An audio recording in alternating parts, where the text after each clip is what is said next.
بسم اللہ الرحمن الرحیم اللہم کل ولیک الحجۃ ابن الحسن صلواتک علیہ وعلی آبائہ فی هذه الساعة وفی کل ساعة ولیاً وحافظا وقائدا وناصرا ودلیلا وعینا حتى تسكنه أرضك طوعا وتمتعه فيها طويلا برحمتك يا أرحم الراحمين بآواز بلند اللهم صل على محمد وآل محمد. بچوں کے درپاس بٹھا لیں ایک دفعہ پھر بآواز بلند درود پڑھیے.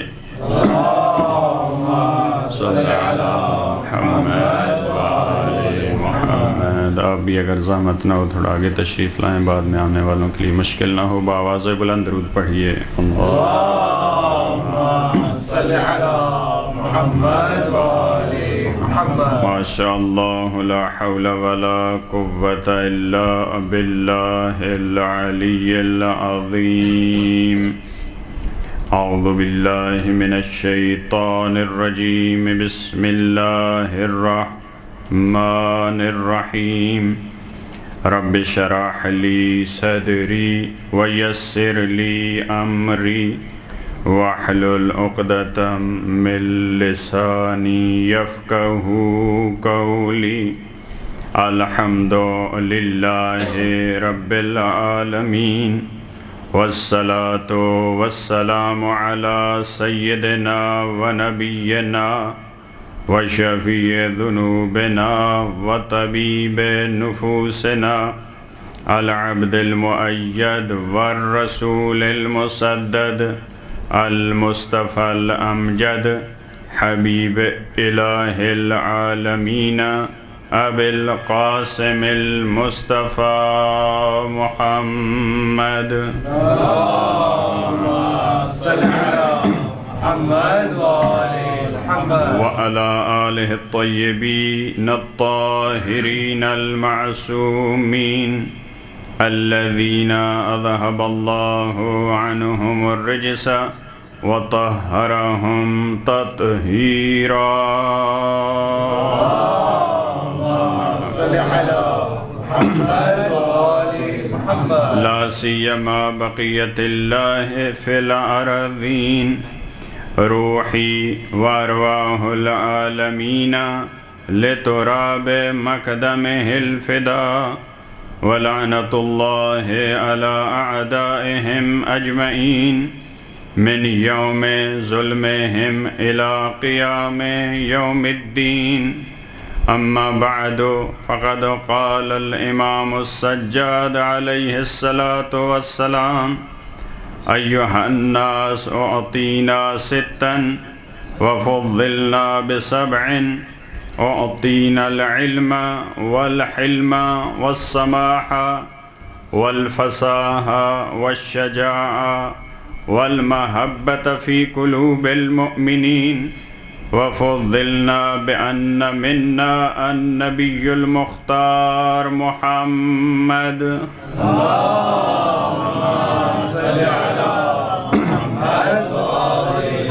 ومنا الصدیق ومنا الطیار ومنا اسد اللہ واسد رسولہ ومنا سیدۃ نساء اہل الجنہ ومنا سبطا هذه الأمة ومنا مهدي هذه الأمة. من عرفني فقد عرفني ومن لم يعرفني أنبأته بحسبي ونسبي.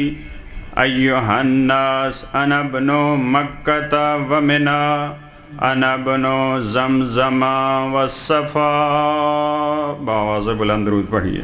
اللهم صل على محمد وآل محمد وعجل فرج. عظمت اہل بیت علیہم السلام اور امام سجاد علیہ السلام مولا زین العابدین علیہ السلام کے خطبہ کی روشنی میں جو ایسے منبر پہ دیا کہ اہل بیت علیہم السلام کے فضائل سننا جن لوگوں کی عادت نہیں تھی، پہلے بھی انہوں نے کبھی نہیں سنے اور بعد میں بھی سال ہر سال اہل بیت علیہم السلام کا تذکرہ اس منبر پہ بڑا مشکل تھا۔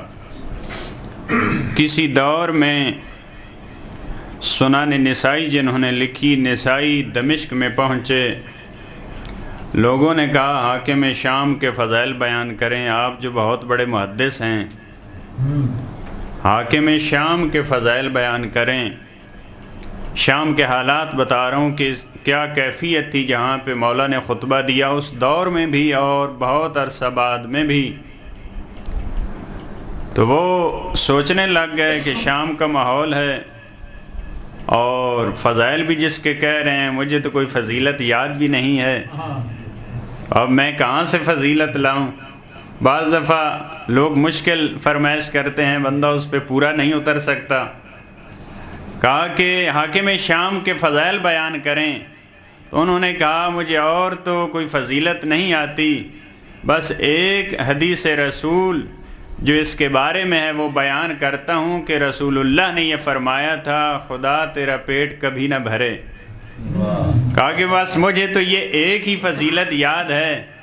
نسائی بیچارے کو تاریخ گواہ ہے، اتنا مارا، جان کنی کی حالت میں دمشق سے باہر پھینک دیا اور اسی موت مرا۔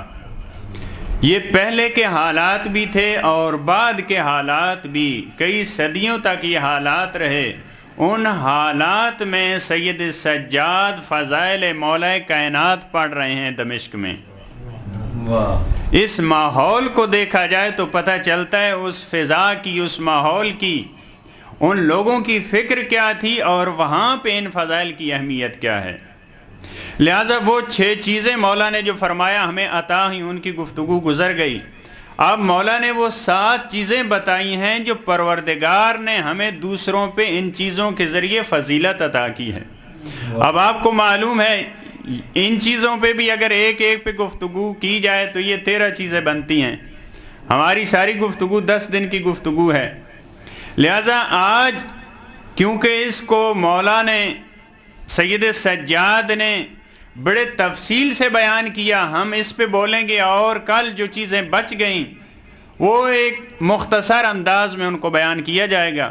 آپ بھی معاف کریں گے کہ اس کی تفصیل بیان نہیں ہوئی، تو کیونکہ مولا کائنات کا تذکرہ امام سجاد علیہ السلام نے بڑی تفصیل سے بیان کیا۔ میں نے کل عرض کیا کہ 72 کے قریب مولا کائنات کی خصوصیات مولا نے وہاں بیان کی۔ جب رسالت مآب کی، حالانکہ وہ افضل مخلوق ہیں، وہ عقل کل ہیں، وہ ہدف خلقت ہیں، لیکن ان کے صفات وہ تقریباً 12 کے قریب بیان کی جن کا تذکرہ کل ہوا۔ لیکن جب تعارف کروایا ہے مولا کائنات علی ابن ابی طالب علیہ السلام کا،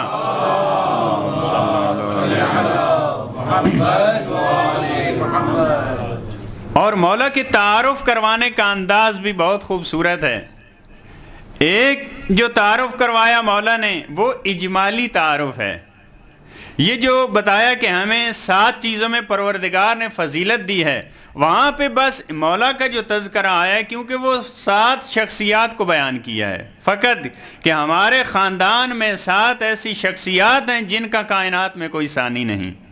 ان میں سے سب سے پہلے نمبر پہ فرمایا وَمِنَّا النَّبِيُّ الْمُخْتَارُ محمد، اللہم صلی علی محمد وآل محمد۔ دوسری ہمیں پروردگار نے کس طرح فضیلت دی ہے، فرمایا وَمِنَّ الصِّدِّيقِ، صدیق ہم میں سے ہے۔ یہ یہاں پہ فقط بیان کر کے، اگلی شخصیات بیان کر کے، رسول اللہ کے 12 صفات بیان کر کے، مولا سید سجاد پھر اب مولا کائنات کی ایک ایک خصوصیت بیان فرماتے ہیں۔ فرماتے ہیں انا ابن علی المرتضی، میں علی مرتضی کا بیٹا ہوں۔ وہی علی جس کے تم کتنے یہاں پہ بری صفات بیان کرتے، ان کے فضائل سن نہیں سکتے، میں اسی علی کا بیٹا ہوں۔ اور آپ کو معلوم ہے کسی مقام پہ اسی سفر میں جب پوچھا تھا ملعون نے کہ یہ کیا جو آپ کا بیٹا، جو آپ کا بھائی اس دنیا سے چلا گیا، مارا گیا، وہ بھی علی تھا، آپ بھی علی ہیں، یہ سارے علی ہیں، کیونکہ یہ علی کا نام بھی نہیں سن سکتے تھے. تو مولا نے فرمایا ہمارے بابا کو اس نام سے، علی سے اتنی محبت تھی کہ جتنے بیٹے ہوئے ان کا نام علی رکھا. اتنی محبت تھی. جتنی بیٹیاں ان کا نام فاطمہ، فاطمہ صغرا، فاطمہ یہ تاریخ کا اختلاف کے ساتھ کہا کہ اتنی اپنی ماں سے محبت تھی کہ ہر بیٹی کا نام فاطمہ، اتنی اپنے باپ سے محبت تھی، ہر بیٹے کا نام علی رکھا ہے. لہذا وہاں پہ مولا نے یہ فرمایا یہ صدیق کون ہے؟ انا ابن علی المرتضی، میں علی مرتضی کا بیٹا ہوں. انا ابن من ضرب خراطیم الخلق حتی قالوا لا الہ الا اللہ، فرمایا میں اس کا بیٹا ہوں جس نے کافروں کے بڑے بڑے سرداروں کی گردنیں کاٹ دی توحید کی خاطر. بھئی منبر دمشق پہ یہ بیان کرنا کہ بڑے بڑے کافروں کی جس نے گردنیں کاٹیں تاکہ وہ کلمہ پڑھیں لا الہ الا اللہ کی خاطر، یہ کیا پیغام ہے یزیدیت کے لیے؟ تو یہ بڑا واضح ہے کہ جو مولا کائنات نے مارے تھے وہ انہی کے تو بڑے رشتہ دار تھے. یہ جتنا مجمع بیٹھا ہے یہ انہی کی اولاد ہے جو رسول اللہ کے سامنے احد میں آئے تھے یا بدر میں آئے تھے یا صفین میں آئے تھے. یہ سارے انہی کے ماننے والے، انہی کے مرید، انہی کے رشتہ دار بیٹھے ہیں. وہاں پہ مولا یہ فرما رہے ہیں کہ میں اس کا بیٹا ہوں جو توحید کی خاطر لڑا. اور آپ کو معلوم ہے اگر بنی امیہ کے افراد کی لسٹ دیکھی جائے تو جو بدر میں بڑے بڑے مرے ہیں ان کو یا مولا کائنات نے فنار کیا یا حمزہ سید الشہداء نے کیا. لہذا آپ دیکھیں مولا نے دونوں ہستیوں کا تذکرہ وہاں پہ کیا، من الصدیق، من الطیار و من اسد اللہ و اسد رسول، جس پہ کل گفتگو ہوگی. فرمایا یہ اللہ کا شیر، یہ رسول خدا کا شیر جس نے تمہارے بڑوں کو مارا وہ بھی ہم میں سے ہے.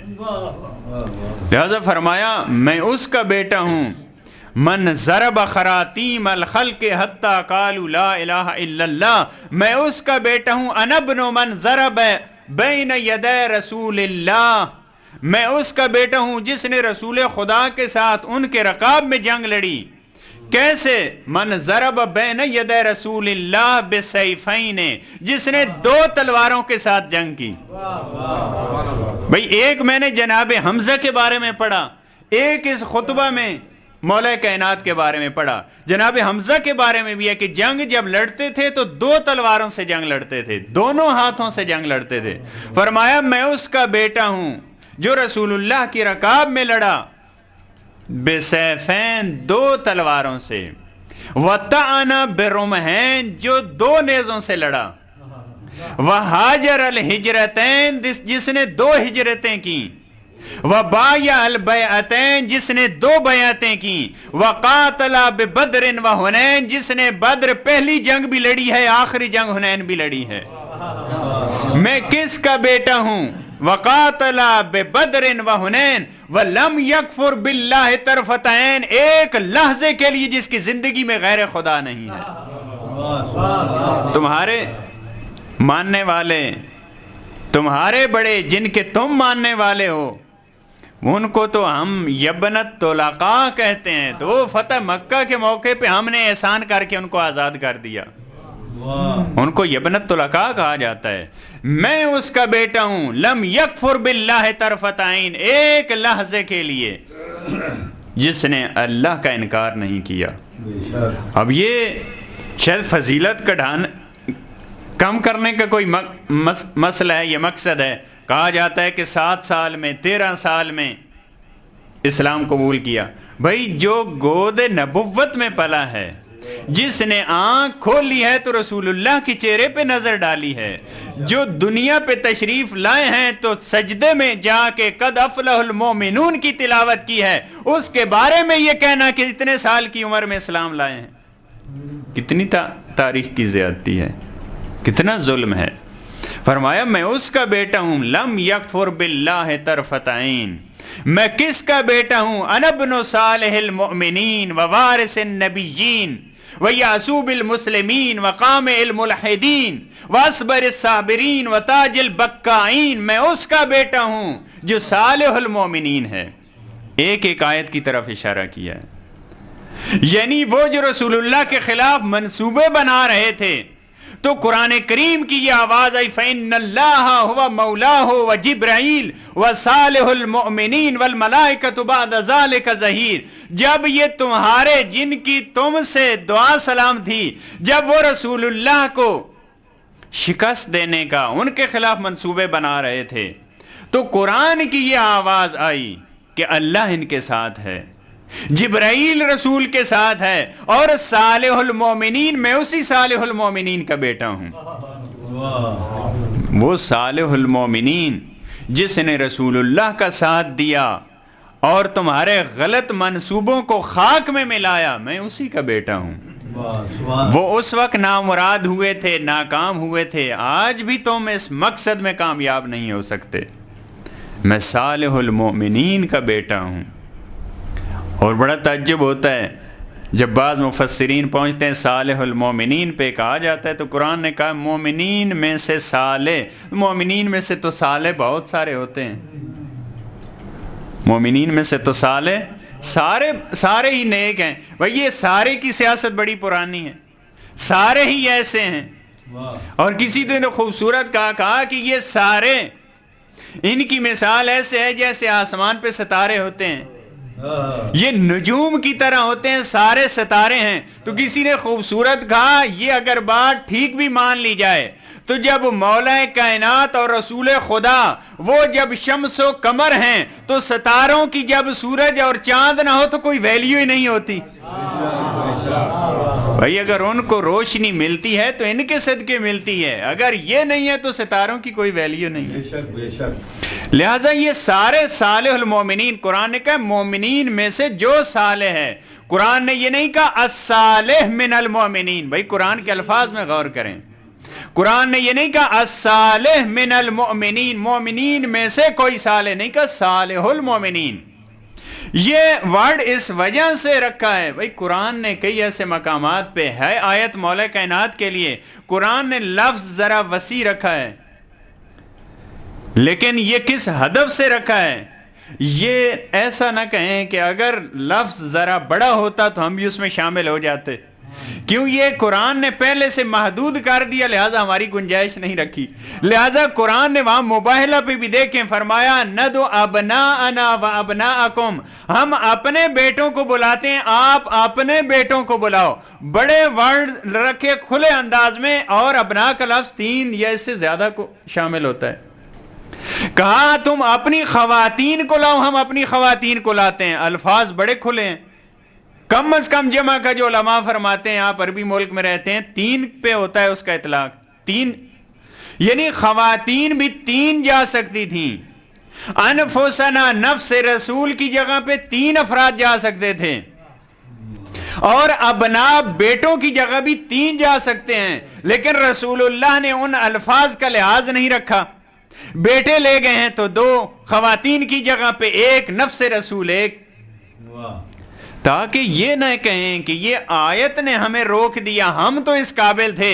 بھائی یہ آیات بتانا چاہتی ہیں آیات میں گنجائش ہے، تم اس قابل نہیں ہو۔ آیات میں گنجائش ہے لیکن رسول اللہ کو اس قابل اور کوئی ملا نہیں ہے۔ اگر کوئی اور اس قابل ہوتا، یہ جو صدیق کا لفظ مولا نے فرمایا وَمِنَّ الصِّدِّيقِ، یہ آیت مبالغہ یہی بتا رہی ہے کہ صدیق یہی گھرانہ تو ہے، کیونکہ جو جھوٹوں پہ لعنت بھیجنے کے لیے گئے وہ سچے ہی تو تھے۔ بھائی جو جھوٹوں پہ لعنت، فَنَجْعَلْ لَعْنَتَ اللَّهِ عَلَى الْكَاذِبِينَ، جب جھوٹوں پہ لعنت بھیجنی ہو تو کیا وہاں پہ نعوذ باللہ جھوٹوں کو لے کے جایا جاتا ہے؟ وہاں سچے جاتے ہیں۔ صادق بھی یہی گھرانہ ہے، صدیق بھی یہی گھرانہ ہے۔ اس گھر میں تو ہر ایک سچا ہے، ہر ایک صادق ہے، ہر ایک صدیق ہے۔ مولا نے وہاں تعارف میں فقط یہ فرمایا وَمِنَّ الصِّدِّيقِ، ایک صدیق کا بتایا، وگرنہ یہ سیدہ کے بارے میں بھی معصوم فرماتے ہیں یہ صدیقۃ الکبریٰ، وعلی معرفتہا دارت القرون الاولی. یہ سیدہ صدیقہ کبریٰ ہیں. محمد والے محمد صلی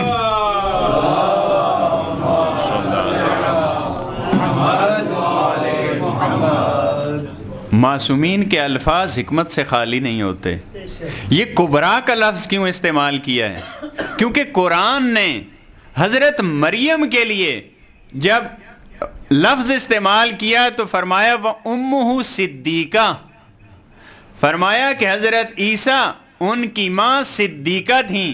تو صدیقہ تو وہ بھی ہیں، لیکن یہاں پہ جو لفظ استعمال کیا امام علیہ السلام نے فرمایا سیدہ صدیقۃ الکبریٰ ہیں. یہ صدیق کہتے ہیں. اب ہمارے یہاں معمولاً مشہور ہے، ایک معنی اس کا ہے، یہ بھی ہے، لیکن اس میں اتنی پاور نہیں ہے. اصل جو مطلب ہے صدیق کا وہ تصدیق کرنے والا، نہ کہ سچ بولنے والا. صادق کہتے ہیں سچ بولنے والا، صدیق کہتے ہیں تصدیق کرنے والا، نبی کی تصدیق کرنے والا، نبوت کی تصدیق کرنے والا، امامت کی تصدیق کرنے والا. بھئی اس وجہ سے حضرت مریم کو صدیقہ کہا کیونکہ انہوں نے اپنے فرزند کی نبوت کی تصدیق کی ہے. سبحان اللہ سبحان اللہ. اپنے فرزند کی. تو جتنی حضرت عیسیٰ کی نبوت بڑی اتنی ہی صدیقہ مریم بڑی. توجہ چاہوں گا، جتنی حضرت عیسیٰ کی نبوت بڑی ہے اتنی حضرت مریم بڑی صدیقہ ہیں، اور جتنی محمد مصطفیٰ کی نبوت بڑی ہے اتنی سیدہ صدیقہ بڑی ہیں. اور اسی اندازے سے مولا کائنات صدیق بڑے ہیں. کیونکہ آپ نے بعض روایات میں دیکھا کہ بعض روایات میں 3 صدیق ہیں، ایک مومن آل فرعون، ایک مومن آل یاسین اور ایک مولا کائنات. یہ 3 ہماری روایات میں کہ یہ 3 صدیق ہیں. بھائی ویسے تو بہت سارے افراد نے تصدیق کی، ویسے تو سیدہ کی ماں بھی صدیقہ ہیں. بھائی حرم ازواج رسول میں جو ہمیں ملتا ہے، رسول اللہ کی زبان سے جو لفظ نکلے ہیں، فرمایا صدقتنی اذ کذبنی الناس. صدیقہ خدیجہ نے اس وقت میری تصدیق کی جب سارے میرا انکار کر رہے تھے. صدقتنی، اس نے اس وقت میری تصدیق کی. اذ کذبنی الناس، سارے لوگ مجھے جھٹلا رہے تھے، اس وقت خدیجہ نے تصدیق کی ہے. لہذا یہ تو ایسا گھرانہ میں نے عرض کیا یا تو سارے ہی صدیق ہیں جتنی. اب دیکھیں فرمایا کہ مومن آل فرعون، مومن آل یاسین اور علی ابن ابی طالب یہ بڑے صدیق ہیں. تو اب صدیق کا جو لوگ معنی بیان کرتے ہیں اہل لغت، کہتے ہیں وہ جو تصدیق کرے انبیاء کی رسالت کی. اب میں آپ سے پوچھتا ہوں، مومن آل فرعون نے حضرت موسیٰ کی تصدیق کی ہے. آپ کو معلوم ہے جب دربار میں فیصلہ ہو رہا تھا، حضرت موسیٰ کو قتل کرنے کی باتیں ہو رہی تھیں، تو مومن آل فرعون اٹھا. قرآن کہتا ہے یکتم ایمان ہوں، اپنے ایمان کو چھپاتا تھا، لیکن فرعون کے دربار میں تھا. اس نے کہا کہ تم ایسے بندے کو قتل کرنا چاہتے ہو جو کہتا ہے اللہ میرا پروردگار ہے. جو بندہ یہ کہتا ہے کہ اللہ میرا پروردگار ہے اس کو قتل نہ کرو. اگلی بات کیا کی؟ کہا اگر یہ جھوٹ بولیں. بھائی وہاں بڑے کلیئر الفاظ میں تو بات نہیں کی جا سکتی، کیونکہ قرآن نے کہا یکتم ایمان، اپنے ایمان کو چھپا رہے تھے، لیکن بڑے طریقے سے بات کر رہے تھے. کہتے ہیں اگر ان کی بات ٹھیک نہیں ہے تو تمہارا اس میں نقصان کیا ہے؟ بھئی تمہارا نقصان کیا اگر ان کی بات ٹھیک نہیں ہے؟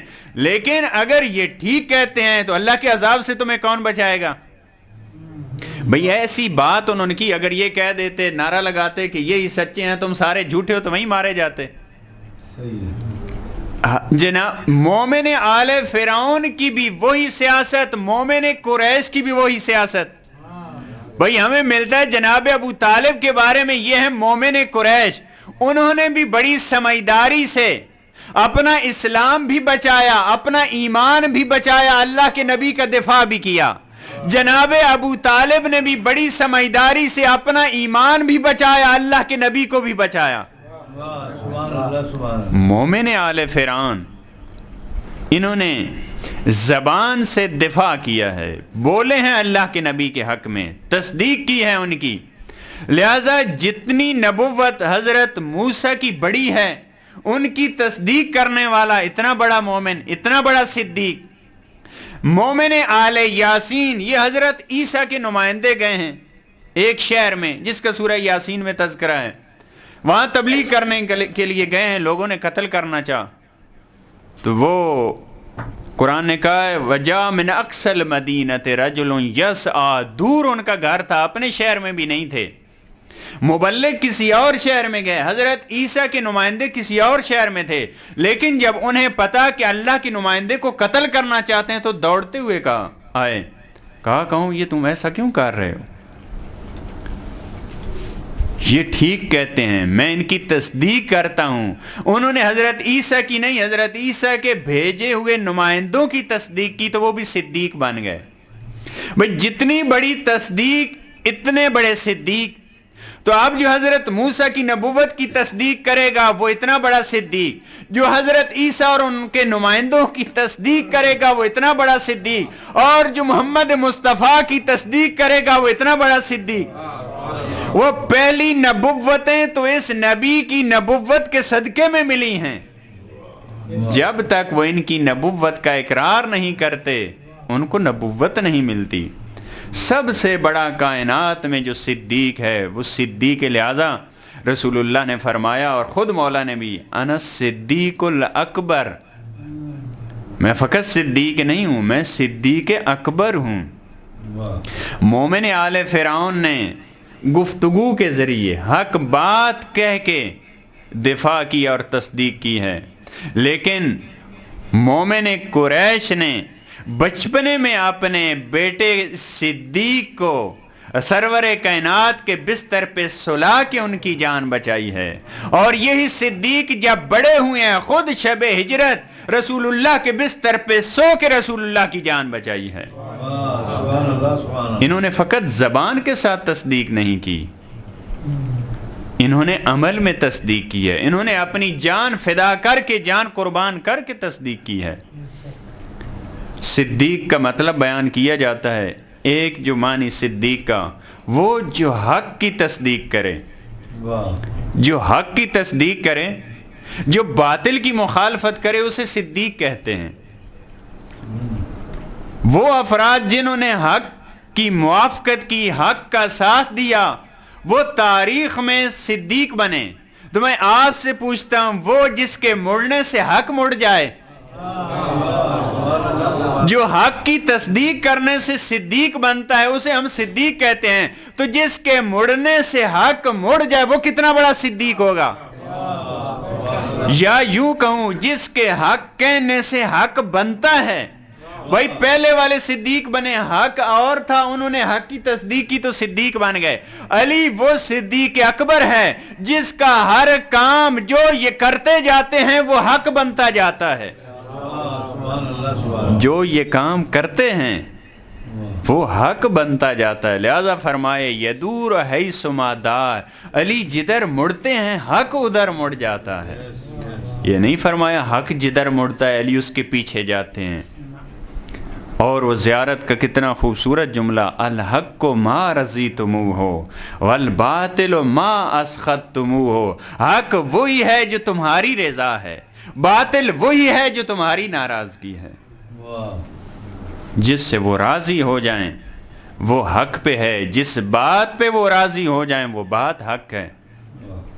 لیکن ان کی صداقت کا کیا کہنا، قربان ہو جائے پوری دنیا ان کی صداقت پہ.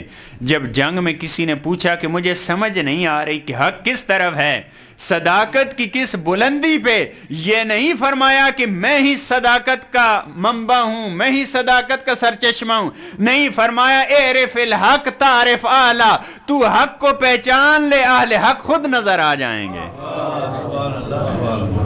وہ تو مجسمہ صداقت تھے. وہ کہہ سکتے تھے تو نے قرآن میں نہیں پڑھا میں صدیق ہوں، تو نے روایات رسول خدا کی روشنی میں نہیں دیکھا میں ہی سچا ہوں. معیار دے کے گئے ہیں. فرمایا اعرف الحق، شخصیات کو نہ دیکھ، بڑے بڑے افراد کو نہ دیکھ، بڑے بڑے بزرگوں کو نہ دیکھ، وہ کس طرف ہیں، وہ کس طرف ہیں، تو حق کو دیکھ، حق بات کیا ہے۔ جب تمہیں حق کا پتہ چل جائے گا، تعرف اہلا، اس کے اہل تو خود بخود پہچان لے گا۔ اور عمار کو کتنا خوبصورت جملہ فرمایا رسول اللہ نے، اے عمار، پوری دنیا ایک طرف جا رہی ہو، علی ایک ایسے راستے پہ اکیلے جا رہے ہوں، اس راستے کا انتخاب کرنا جس پہ علی چل رہے ہیں۔ چند افراد کی بات نہیں کی، کہا پوری بشریت، پورے ناس، سلک الناس وادیا، ناس کی تعبیر ہے پوری بشریت ایک طرف چل رہی ہو، اور مولا کائنات ایک راستے پہ، فرمایا اس طرف چلنا جس طرف علی چل رہے ہوں، کیونکہ علی ہدایت کے راستے کی طرف لے کے جائے گا۔ نعرہ حیدری، محمد و آل محمد صلوات۔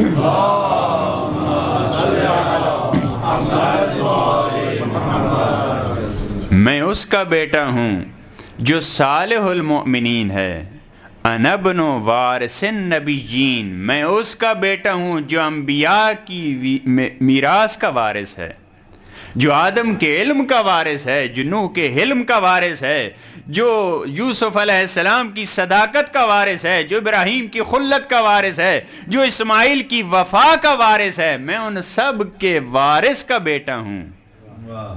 انا ابن وارث النبیین، میں اس کا بیٹا ہوں جس سے بڑا صابر کوئی نہیں ہے، اصبر الصابرین و تاج البکائین و افضل القائمین من آل یاسین، فرمایا میں اس کا بیٹا ہوں جس جیسا کوئی عبادت گزار نہیں ہے،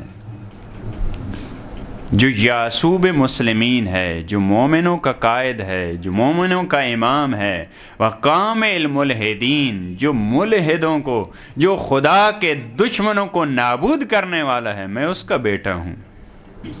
ابھی بھی کسی کو سمجھ نہیں آئی، فرمایا قاتل الناکسین والکاستین والمارکین، میں اس کا بیٹا ہوں جس میں تمہارے بڑوں کو جمل میں مارا، میں اس کا بیٹا ہوں جس نے تمہارے بڑوں کو نہروان میں مارا، میں اس کا بیٹا ہوں جس نے تمہارے بڑوں کو صفین میں مارا، میں اس کا بیٹا ہوں۔ ابو السبطین الحسن والحسین، میں اس کا بیٹا ہوں جو حسن حسین کا باپ ہے، وہ میرا دادا ہے، وہ میرا بابا ہے، ذاک جدی علی بن ابی طالب۔ جب 72 صفات بیان کیے، ہم نے تو چند کا تذکرہ کیا، فرمایا یہ سارے صفات ایک ایک کر کے جو تو نے سنے ہیں، ذاک جدی علی بن ابی طالب، یہ میرا دادا علی مرتضیٰ ہے، یہ میرا دادا علی مرتضیٰ ہے، یہ صدیق امت ہے، یہ صدیق اکبر ہے۔ آج بس ایک چھوٹا سا واقعہ، کیونکہ جناب سلمان فارسی کی ایک روایت کے مطابق وفات ہے، یہ بھی صداقت سے مربوط۔ جب کسی دور میں رسول خدا نے یہ پوچھا کہ بھائی کون ایسا ہے جو ہر وقت روزے کی حالت میں ہوتا ہے، سلمان نے ہاتھ کھڑا کیا، یا رسول اللہ میں۔ کہا ہر روز قرآن کو کون ختم کرتا ہے؟ کہا یا رسول اللہ میں۔ بھائی روزہ بھی آپ رکھتے ہو، قرآن بھی ہر روز آپ پڑھتے ہو، اچھا تیسرا سوال، پوری رات عبادت کون کرتا ہے؟ سلمان نے کہا میں۔ بھائی جو افراد بیٹھے تھے کہا کہ یا رسول اللہ یہ عجم، تاریخ کے یہ جملے ہیں، یہ عجم، یہ فارسی، ہم عربیوں پہ فخر جتلانا چاہ رہا ہے، یہ فارسی اٹھا ہے، یہ عجم اٹھا ہے، یہ ہماری توہین کر رہا ہے، ہماری انسلٹ کر رہا ہے، ہماری بے عزتی کر رہا ہے، میں سارے کام کرتا ہوں۔ یا رسول اللہ میں نے خود دیکھا اس کو دن میں کئی مرتبہ کھاتے ہوئے۔ آپ نے پوچھا کہ ہر روز کون روزہ رکھتا ہے؟ یہ کہہ رہا میں رکھتا ہوں، تو میں نے اس کو کھاتے ہوئے دیکھا۔ یہ کہتا ہے کہ میں پوری رات عبادت کرتا ہوں، میں نے اس کو سوتے ہوئے دیکھا ہے۔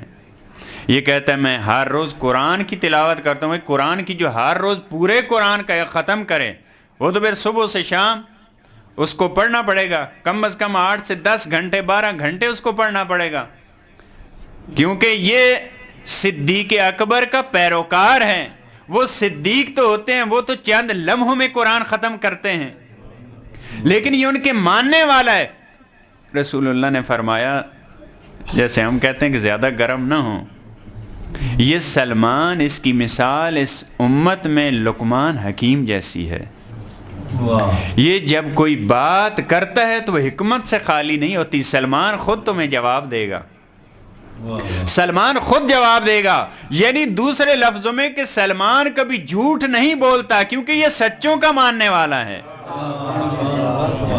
کیونکہ سچوں نے اس کو یہ کہا ہے, سلمان و منا اہل البیت, جو جس کو منزل منا مل جائے اس کا جھوٹ اس کی زندگی میں نہیں آ سکتا. سلمان تمہیں خود جواب دیتے ہیں. کہا سلمان ہر روز کیسے روزہ رکھتے ہو؟ یہ تو کہہ رہے ہیں کہ ہمیں نے تمہیں کھاتے دیکھا ہے. میں یا رسول اللہ ہم نے تم سے ہی سنا ہے, من جاء بالحسنہ فلہ عشر امثالہا, کہ جو ایک نیکی انجام دیتا ہے پروردگار اس کے بدلے اسے 10 نیکیاں دیتا ہے. میں مہینے میں 3 روزے رکھتا ہوں, مجھے 3 کے بدلے پروردگار 30 کا ثواب دیتا ہے.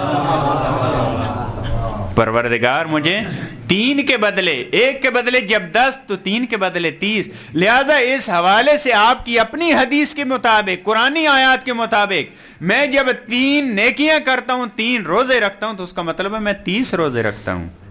اور رسول خدا میں نے آپ سے ہی سنا ہے, جو بندہ قل هو اللہ کی 1 مرتبہ تلاوت کرتا ہے اس نے 10 پاروں کی تلاوت کی ہے. میں جب 2 کی کرتا ہوں تو 20 پارے, جب میں 3 قل هو اللہ پڑھتا ہوں مجھے پورے قرآن کا اللہ ثواب دیتا ہے. سلمان پوری رات عبادت کیسے کرتے ہیں؟ رسول خدا ہم نے آپ سے ہی سنا ہے, ہم وضو کر کے سوتے ہیں.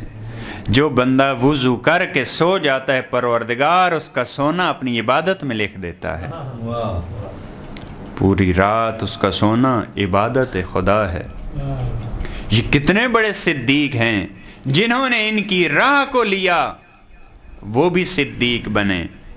جو پہلے صدیق تھے انہوں نے انبیاء کا دفاع کیا, لیکن سر انجام وہ بھی مارے گئے. مومن آل فرعون کو فرعون نے قتل کر ڈالا, مومن آل یاسین کو قتل کر ڈالا. لیکن جو مسلمانوں نے امت مسلمہ کے صدیق کے ساتھ کیا وہ کسی اور صدیق کے ساتھ نہیں کیا.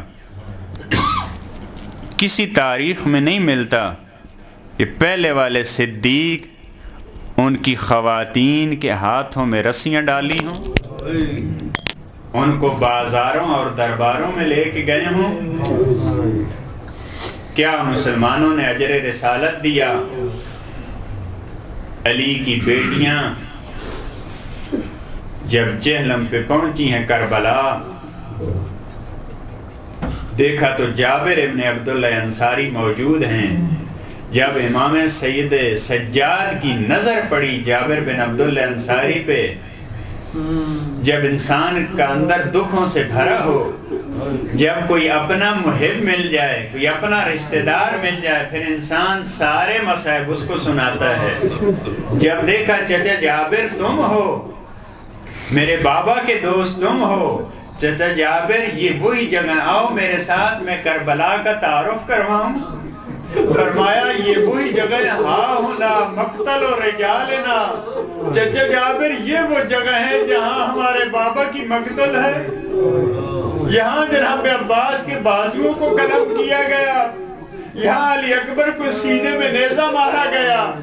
پھر فرماتے ہیں ہاں ہونا مذہب و اطفالنا. چچا جابر یہ وہ جگہ ہے جہاں ہمارے بچوں کو ذبح کیا گیا. علماء فرماتے ہیں جب قتل کا آ جاتا ہے, جب کسی کو مرنے کے بعد, کسی کی جان نکلنے کے بعد اس کا سر تن سے جدا کیا جائے تو اسے قتل کہتے ہیں. لیکن اگر کسی کو زندہ ہونے کی صورت میں اس کا سر قلم کر دیا جائے اسے لغت میں ذبح کہا جاتا ہے. اہل بیت سے کتنی دشمنی تھی لوگوں کو. امام نے جب بچوں کا تذکرہ تذکرہ کیا ہے، فرمایا مذبح و دفاع لینا، ہمارے بچوں کو قتل نہیں کیا گیا، ہمارے بچوں کو ذبح کیا گیا ہے۔ علی اصغر کا سر ابھی جان تھی، ابھی تڑپ رہے تھے تو ان کا سر تن سے جدا کیا ہے۔ چچا جان ہاں ہونا سوویت نساء ہونا، یہاں ہماری خواتین کے ہاتھوں میں رسیاں ڈالی گئی۔ چچا جابر یہ وہی جگہ ہے، ہونا حرکت خیام ہونا، چچا جابر یہ وہی جگہ ہے جہاں ہمارے خیموں کو جلایا گیا۔ اجرکم اللہ، تاریخ کہتی ہے فقط 3 دن تک اہل بیت کا قافلہ کربلا میں رکا ہے۔ علماء فرماتے ہیں اس کی وجہ کیا ہے، فقط 3 دن کیوں رکا ہے؟ فرماتے ہیں اس کی وجہ یہ تھی، امام سید سجاد نے یہ دیکھا اگر قافلے کو 3 دن سے زیادہ روکا جائے تو یہ خواتین زندہ نہیں رہے گی۔ ارے جب یہ وہ جگہ دیکھتی ہیں جہاں اصغر کو تیر لگا، اب وہ جگہ دیکھتی ہیں جہاں پہ مولا کی پشت اقدس پہ وہ کمینہ سوار ہو کے ضربے مار رہا تھا، جب قاسم کی ماں وہ جگہ دیکھتی ہے جہاں قاسم کے ٹکڑے کیے گئے، فرمایا یہ زیادہ دیر زندہ نہیں رہے گی۔